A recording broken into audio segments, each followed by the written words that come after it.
और खबरों के एक्सप्रेस वे से आगे रुक करते हैं सियासी ढाबे का, जहां आज की सबसे दिलचस्प खबर मौजूद है। भारत पाकिस्तान में चल रहे टेंशन के बीच तुर्की ने पाकिस्तान का साथ दिया, लिहाजा तुर्कियों को लेकर भारत में जबरदस्त नाराजगी है और देश के अलग अलग हिस्सों में तुर्की के सामान, फल और टूरिज्म का विरोध किया जा रहा है। कई यूनिवर्सिटीज ने तो तुर्की के साथ MOU कैंसिल कर दिए हैं, तो वहीं तुर्की से आयात किए जाने वाले फलों का विरोध हो रहा है। दिल्ली की सबसे बड़ी मंडी आजादपुर में तुर्की का फल लेने से इनकार कर दिया। यही नहीं, अब तो लोग तुर्की का सेब तक खाने से भी इनकार करने लगे हैं। लिहाजा व्यापारियों ने भी तुर्की से सेब मंगाना बंद कर दिया।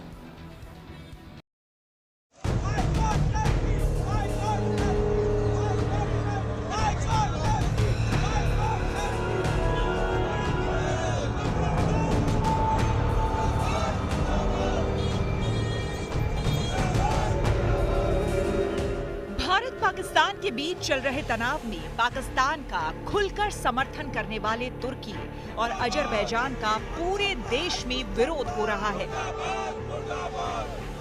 दिल्ली के चाणक्यपुरी में तुर्की दूतावास के बाहर स्वदेशी जागरण मंच के कार्यकर्ताओं ने विरोध प्रदर्शन किया। इस वक्त हम लोग दिल्ली के चाणक्यपुरी इलाके में मौजूद है, जहां पर टर्की के खिलाफ लोग प्रदर्शन करते हुए आप देखिए यहाँ पर नजर आ रहे हैं।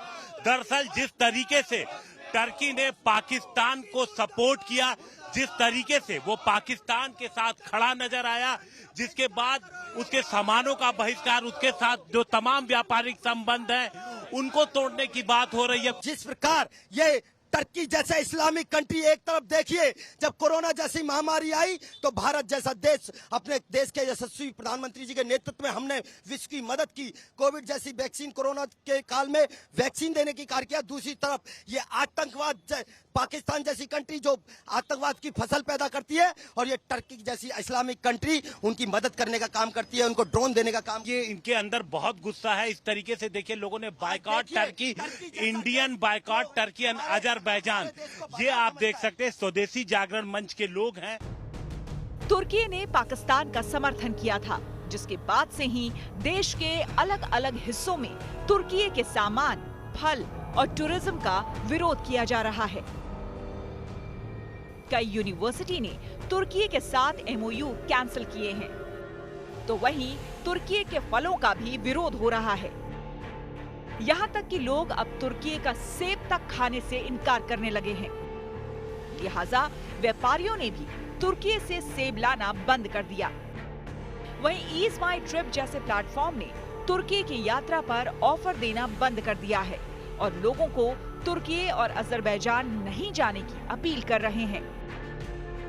नतीजा ये हुआ कि तुर्की और अजरबैजान जाने वालों ने अचानक से टिकट कैंसिल करना शुरू कर दिया और महज 2 दिन में भारत से जाने वाले सैलानियों में 60% गिरावट आई, जिसकी वजह से तुर्की जाने वाले विमानों के किराए में भी गिरावट आई।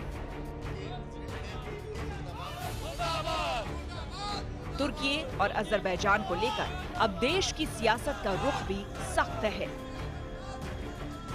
Confederation of all India traders यानी कि CAIT ने तो बाकायदा बैठक बुलाकर देश भर के व्यापारियों को तुर्की और अजरबैजान के खिलाफ ट्रेड बॉयकॉट करने के लिए कहा।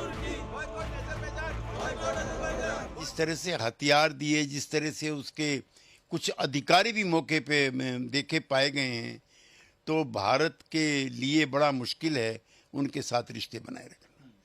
और इकोनॉमिक रिलेशन तभी चलते हैं जब इमोशनल रिलेशंस मजबूत हों।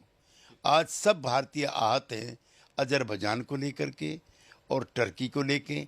भारत सरकार की, व्यापारिक संगठनों की, फिल्म इंडस्ट्री की, इन तमाम मांगों को मेरा समर्थन है जो टर्की के बायकॉट के। जो भारत के खिलाफ खड़ा होगा, पाकिस्तान के समर्थन में खड़ा होगा, भारत के कारोबारी कभी भी ऐसे देश का ना तो समर्थन करेंगे और ना उसके साथ कारोबार करेंगे। यह बहुत स्पष्ट है और हमारे इस कदम से निश्चित रूप से तुर्की और अजरबैजान दोनों की अर्थव्यवस्था और व्यापार की कमर टूटेगी। कांग्रेस ने तो यहाँ तक कह दिया कि तुर्की और अजरबैजान ही क्यों, पाकिस्तान की मदद करने वाले चीन और अमेरिका का भी बॉयकॉट करना चाहिए। वहीं उद्धव गुट के नेता संजय राउत ने सरकार की नीयत पर ही सवाल उठा दिया। ये टर्की पे क्यों रुकी है, चीन क्यों नहीं भाई? मुख्यतः तो उनके हथियार सुना इस्तेमाल हुए थे, उनकी एयर डिफेंस सिस्टम इस्तेमाल हुई थी, उनके जहाज इस्तेमाल हुए थे। और उन्होंने तो बीच में कहा भी कि पाकिस्तान की हम प्रभुता और अखंडता पर कोई अगर सवाल खड़ा करेगा तो हम पाकिस्तान के साथ खड़े हैं। हमने ये कहा कि F-16 के जहाज को हमने उड़ा दिया, ये हमारे यहाँ से खबर आई थी। तो F-16 तो अमेरिका ने भेजे थे जहाज, तो हमें तो इन दोनों देशों से कड़े होकर बात करनी चाहिए। मोदी हमेशा चाइना के बारे में चुप रहेंगे और प्रेसिडेंट ट्रंप के बारे में चुप रहेंगे और फ्रांस के बारे में चुप रहेंगे। प्रेसिडेंट ट्रंप ने ये बार बार कहा है कि मेरी मध्यस्थता से शस्त्र संधि सीज फायर हुआ है। कल उसने एक शब्द का हेराफेरी की है, मध्यस्थता शब्द निकालकर मैंने मदद करने की कोशिश की। उसका मतलब क्या है? आपकी मदद किसने मांगी ये बताइए। फिर आपके यहाँ आपके दरवाजे में मदद मांगने के लिए कौन आया था? मोदी जी आए थे क्या जयशंकर आए थे?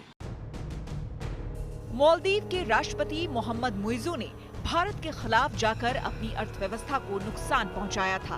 अब तुर्की के राष्ट्रपति तैयब एर्दोगन भी उसी रास्ते पर चलते नजर आ रहे हैं।